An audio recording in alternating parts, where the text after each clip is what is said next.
সাংবাদিক ইলিয়াস হোসাইন, তাকে আমরা রেসপেক্ট করি, তাকে আমরা আমাদের জায়গা থেকে অনেক অনেক বেশি ভালোবাসি। কারণ বাংলাদেশে যত সাংবাদিক আছে যারা সঠিক সংবাদ উপস্থাপনার কারণে তাদেরকে বাংলাদেশ ছেড়ে যেতে হয়েছে, তাদের ভিতর অন্যতম হচ্ছে সাংবাদিক ইলিয়াস হোসাইন। যিনি যে পজিটিভ কাজগুলো করেন, যে সঠিক কাজগুলো করেন, সেগুলোকে আমরা অ্যাকসেপ্ট করি, রেসপেক্ট করি। বাট তিনি যদি ভুলও করে থাকেন, সেগুলো আসলে আমাদেরকে বলতে হবে। কারণ এই জায়গাটায় আমরা আসলে কেউই দায়িত্বহীন নই যে একজন মানুষ সে সঠিক বলবে আবার ভুলও বলবে। এটি মানুষের স্বভাবজাত বিষয়। আবার আমরা এটাকে এভাবেও জাস্টিফাই করব না যে একটা মানুষের সবগুলো কাজ সঠিক, তার কোনো ভুল থাকতে পারে না, এটা আমরা বলবো না। আমাদের বিশ্লেষণের জায়গা থেকে যদি মনে হয় যে তার কথাগুলো ভুল, তাহলে সেটা আমরা ভুল হিসেবে উপস্থাপন করব।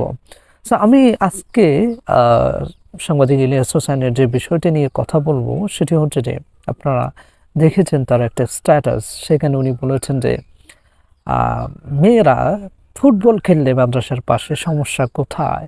আপনার তো শেখ হাসিনার আমলে শান্তিতে ঘুমাতে পারেননি, মাদ্রাসা পরিচালনা করতে পারেননি, এরকম একটা কথা বা এরকম একটা স্ট্যাটাস উনি ওনার ফেসবুক পেজে দিয়েছেন, যেটা সম্প্রতি আমি দেখেছি। সো আমার কাছে এটা মনে হয়েছে যে এটা আসলে অযৌক্তিক একটা বিষয়। কারণ গত 16 বছরে শেখ হাসিনার কারণে বাংলাদেশের মানুষ ইসলামকে যেভাবে প্র্যাকটিস করা দরকার, আলেমদের যেভাবে মাদ্রাসাকে লিড দেওয়া দরকার, সেটা আসলে বিঘ্নিত হয়েছে, সমস্যা সৃষ্টি করেছে তার গত 16 বছরে। তো সেই সময়টাতে আমরা পারিনি, কিন্তু আমরা সেই জায়গাটা থেকে তো মুক্ত হয়েছি। এখন আমরা আমাদের ইসলামকে আমরা ভালোভাবে প্র্যাকটিস করতে পারি।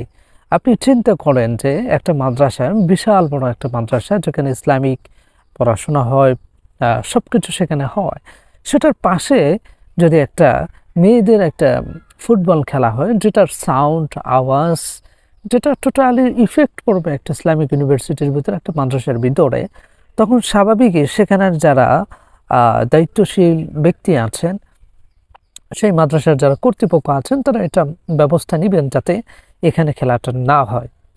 এবং সেই মাদ্রাসার কেউ তো এ কথা বলে নাই যে আসলে আমাদের মাদ্রাসার পাশে এটা না খেলে অন্য কোথাও এটা খেলা যাবে না, এটা তো বলে না।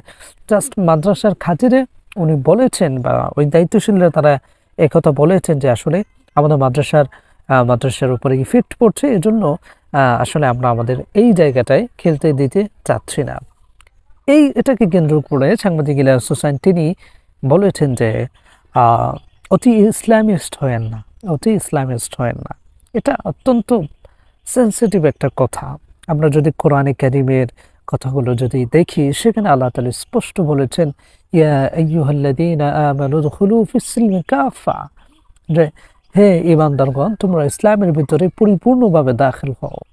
আল্লাহ তাআলা আমাদেরকে শুধুমাত্র ইসলামিক হতে বলেন না, বলেছেন ইসলামিস্ট হও।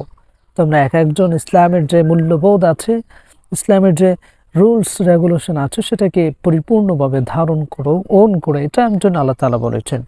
আল্লাহ তাআলা বলেছেন তোমরা ইসলামিস্ট হও, ভালো মুসলিম হও। সুতরাং এই জায়গাটার এগেনস্ট কেউ যদি বক্তব্য দেয়, তখন সেটা স্বাভাবিকই আমরা তার কথাটাকে আমরা কোনোভাবে অ্যাকসেপ্ট করতে পারি না, সেটাকে আমাদের ছুঁড়ে ফেলে দিতে হবে।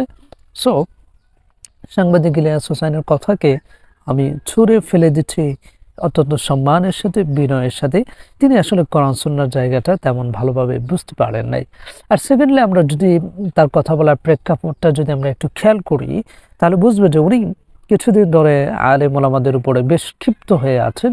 তার কারণটা নেগেটিভলি নয়, বরং পজিটিভলি। তার কারণটা হচ্ছে কি, দেখেন, আমাদের অনেক আলেম ওলামা যারা জেলে ছিল, তারা মুক্ত হয়ে ফিরে এসে দিদারসে তাদের কেরিয়ারকে ঠিক করছে, যে টাকা পয়সাগুলো ঘাটতি হচ্ছে সেটাকে মিটাচ্ছে, পরিবারকে সময় দিচ্ছে, মাহফিল করছে, মানে টোটাল একটা মানে আগের যে অবস্থা সেটাকে একেবারে সম্পূর্ণভাবে মিটিয়ে দেওয়ার জন্য তারা কাজ করছে।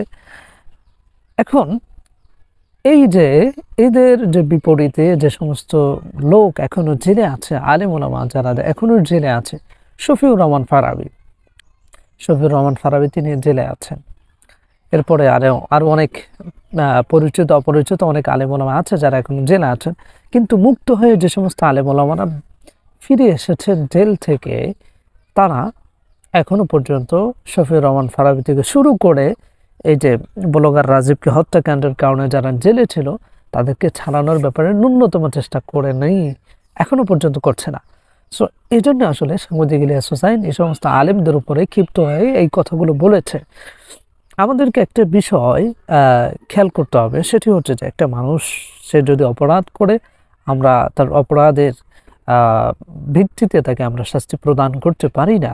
আমাদেরকে দেখতে হবে যে এই শাস্তি বা এই অপরাধের পিছনে তার বিহাইন্ড যে স্টোরি সেটা আমাদেরকে খুঁজে বের করে তারপর নিশ্চিত করতে হবে যে আসলে এই অপরাধটা সে কেন জড়ালো। তাহলে সেক্ষেত্রে আমরা মনে করি যে সাংবাদিক ইলিয়াস হোসাইন তিনি যেই কথা বলেছেন তা এই কথাটা অবশ্যই পজিটিভলি এবং তিনি সম্পূর্ণ একটা ইতিবাচক মনোভাব থেকে তিনি কথা বলেছেন। সো সেই জায়গা থেকে তাকে আমরা রেসপেক্ট করি। তবে একজন মুসলিম হিসেবে অবশ্যই তাকে ইসলামিস্ট হতে হবে, তা নাহলে আল্লাহ তাআলার যে কোরআনে কারীমের যে আয়াত আছে সেটির উপরে পরিপূর্ণভাবে আমল করা হবে না।